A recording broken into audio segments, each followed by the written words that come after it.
For those of you that may not be fully familiar with Comscore, I thought I'd kind of share that as a pioneering audience measurement company, Comscore was founded with a mission to solve the most complex challenges in the media ecosystem.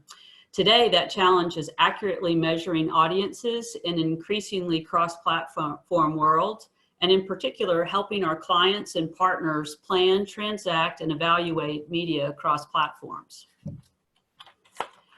So the insights that I'm going to share with you today are all coming from our Total Home panel. This is Comscore's proprietary single source behavioral panel. It's kind of comprehensively measuring the connected home. So think of everything in the household, any OTT or Internet of Things device, we capture it all. It's a unique panel of roughly a little over 8,000 homes participating daily. And those 8,000 homes produce an average of about 93,000 devices each month. The panel is nationally distributed, so it's representative across all of the U.S., and it's weighted against the U.S. homes or Wi-Fi homes, so about 97 million. So when we look at OTT streaming, these are some just released stats from March. We see that connected TV viewing may be even more common than folks think, with over 71 million homes are using CTV, which is about 72% of those Wi-Fi enabled homes in the US. And when we look at time spent streaming and viewing days, we also see that CTV is successfully capturing consumer engagement. The average home spends about 100 hours watching CTV content in a month across about 19 days. So as we look into it, that information is pretty staggering for March. But when you look at the year-over-year impact since March 2019, on the right-hand side of the screen, you'll see that's about a 12% year-over-year increase in the households reach, and about an 18% increase in hours. So I think that definitely OTT streaming is on the rise. But when we really kind of get in and kind of define connected TV, I really wanted to make sure that we were all on the same page. So I wanted to take a minute and just talk about how Comscore defines connected TV. So we look at it as any internet-based video content consumed across TV connected devices or smart TVs. So the key to this definition is that we only define CTV as video content that is viewed on a television screen, or in other words, not counting videos that might be played on mobile devices or PCs or tablets. So then when we look at the CT consumption, we can look at the following types of programming that we measure. So when we think of subscription on demand, think of Netflix or Amazon. When you look at AVOD, think of services like Hulu. Then we have the free on demand, which is public broadcasting, and then transactional, which is how people would purchase content on services like iTunes.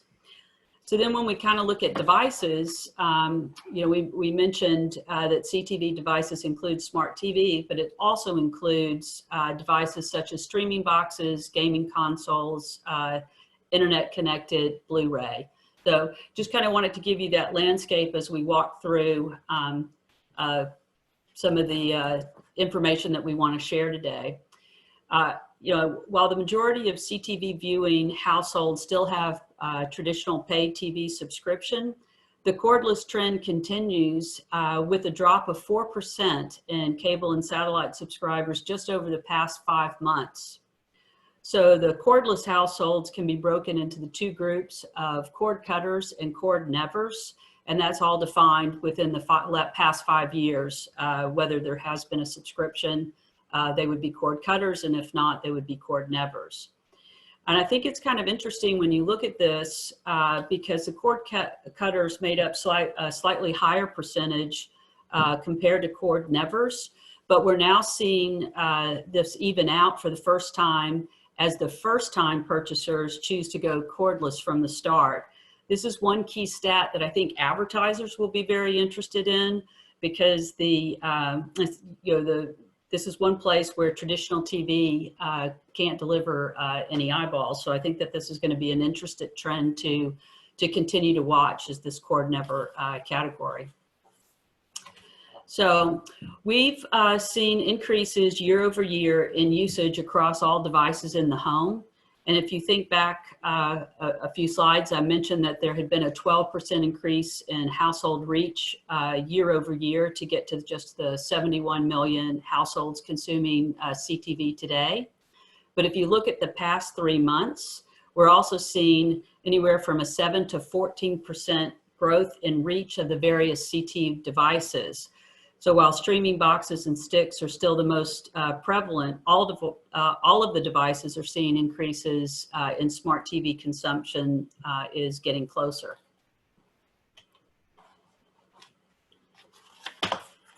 When we look since January, all streaming services have increased their reach by 11%, with ad-supported services leading the way to reaching 63 million households, which is a pretty staggering number when we look at the growth. So as we kind of jump in and promise like what's the impact of COVID, we thought, kind of taking a weekly view is the best way to see this hockey stick effect beginning in mid-March as the stay-at-home orders rolled out across the U.S.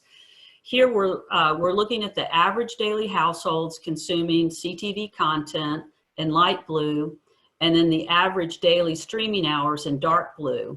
The graph shows the dramatic impact that the pandemic has had on the consumption, and we're seeing a big jump in the households consuming CTV and overall time spent viewing. But check out the orange numbers down below, which is the daily average hours per household. And you'll see that that has remained fairly consistent, an uptick for sure in late March and April, but a fairly consistent overall average. So I think that's an interesting look. Then streaming boxes and sticks are the most common CT devices, with smart TVs coming in second. But what's interesting here is that we're actually seeing a decline in the reach of streaming boxes and sticks, and an increase in smart TVs consumption since the pandemic started impacting the US. So streaming boxes and sticks are usually a cheaper price point than smart TVs, so it's not surprising that they hold the #1 device spot. However, to see a decline for them while smart TVs increase as the pandemic set in means that we'll need to keep an eye on this trend and see if there's other factors other than price that are influencing kind of the device chosen in the home. So the percentage of household viewing streaming more than one app, such as Netflix or Hulu, grew from 76% just in February of 2020 to 80% over the past few weeks, which shows that consumers are increasingly turning to more than one source of streaming during the pandemic. So let's take a look at the consumption across all devices in the home. And what I wanted you to notice is that we're seeing strong growth in almost every device category year over year. So the growth is happening outside of the pandemic, but within the pandemic, you can see the impact. I did think it was interesting to point out that in January, kind of a year over year look, there was a decline in use of home computers, but you saw that dramatically increase as the stay-at-home orders were issued to almost an average of 40% increases across all types. So we're already seeing double-digit year-over-year growth in February and early March of 2020. But once states began issuing the stay-at-home orders, the in-home consumption spiked, and it hasn't ebbed over the last few weeks either. So I think that this is kind of an interesting look at the data consumption and the spikes, which that would fit in. And then when it comes to viewing entertainment through devices like streaming boxes and sticks and connected TV, the big 5 streaming services still account for the majority of the total OTT hours streamed at home. But some services have fared better than others over the past 2 months. So Netflix has seen the strongest growth, particularly in the weeks of April 13th versus the week of February 3rd, as we're showing here. And then Disney Plus and Amazon Prime also saw some big increases. And I think that, you know, what's interesting is the big 4, you know, Disney's really coming on strong, and it's nice to see, because while Disney Plus here is a small in comparison to the big 4, it still is more than double every other app that's out there. So I think this was a really interesting share. And then if we shift our view to show growth relative to each platform share, one can see how Disney Plus has taken off during the pandemic, which is probably no surprise. But one likely source of that growth is probably related to the movie Onward, which had a straight to VOD release, which landed on Disney Plus on April 3rd. And so you can see how that spike continues.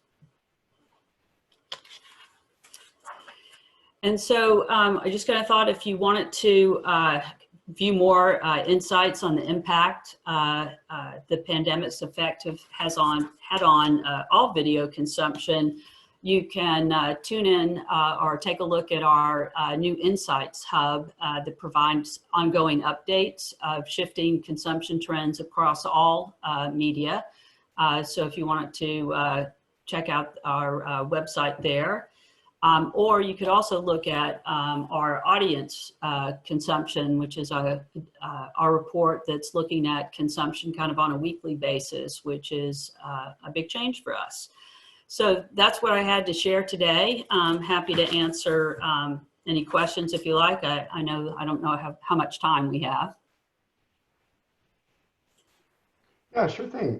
Yeah, let's take a question. We have, and if there are any others, please feel free to leverage the Q&A feature that we have in Zoom. Here's a question. Carol, it's interesting that PCs used as media centers are not included in the CTV list. Is that by choice, or is that a technical constraint? I'm not sure. I'm trying to see. Can I read this question? I kind of missed part of this. Is it in the Q&A? Let's see. It wasn't placed in the Q&A, it was sent in the text. Okay, sorry. So essentially the question is that when a PC is used as a media center to view online video, it's not included as a CTV, even though essentially kind of is. Is that by choice? Is there a reason why it makes sense to measure it that way? Or is that just kind of a measurement constraint that you'll have? Well, I guess that is by choice, and it is how Comscore has chosen to define that. Might be interesting to go back and take a look, and we could certainly do that, because we would be able to track that information. So I do think it was one by choice, but I don't know why our researchers chose to make that definition. So I'll take that back and share it back with the team. Cool. Well, thanks so much. It's really amazing. I mean, we all kind of, I guess, knew that there was a real dramatic, we're going to see a real dramatic change when everyone started hanging out at home and watching television more. But I think it was, one of the things that was kind of a surprise to me was the amount of time that is being spent by people that are streaming hasn't dramatically increased. Well, I think there's more people probably that are streaming.